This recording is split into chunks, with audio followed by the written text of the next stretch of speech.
প্রত্যেকটা হত্যার বিচারের জন্য। আপনারা দেখেছেন রাজপথে আমরা কতবার নেমেছি, কত মাইর খেয়েছি। আমাদের একটাই উদ্দেশ্য ছিল যে হত্যার বিচার যদি না হয়, সামনে যুগে যুগে আরো মায়ের সন্তানদের জীবন দিতে হবে। হাদি ভাই একটা কথা বলতো যে আমি যদি কখনো মারা যাই, আমার হত্যার বিচারটা যেন বাংলার মাটিতে হয়। যদি হত্যার বিচার না হয়, আরো অনেক হাদিকে, আরো অনেক মায়ের সন্তানকে জীবন দিতে হবে।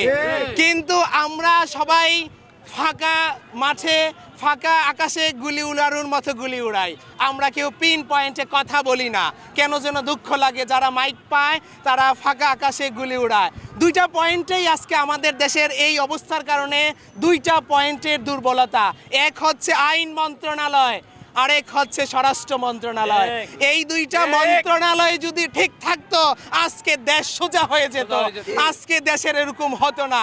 এক পক্ষ থেকে হচ্ছে স্বরাষ্ট্র মন্ত্রণালয় থেকে আসামিদেরকে গ্রেফতার করা হচ্ছে না, দোষরদেরকে গ্রেফতার করা হচ্ছে না, তারা বাইরে থেকে আর আবারও জুলাই যোদ্ধাদেরকে, সম্মুখ সারির নেতৃত্বদেরকে, নেতাবিন্দুদেরকে, শহীদ পরিবারের উপর আক্রমণ চালাচ্ছে।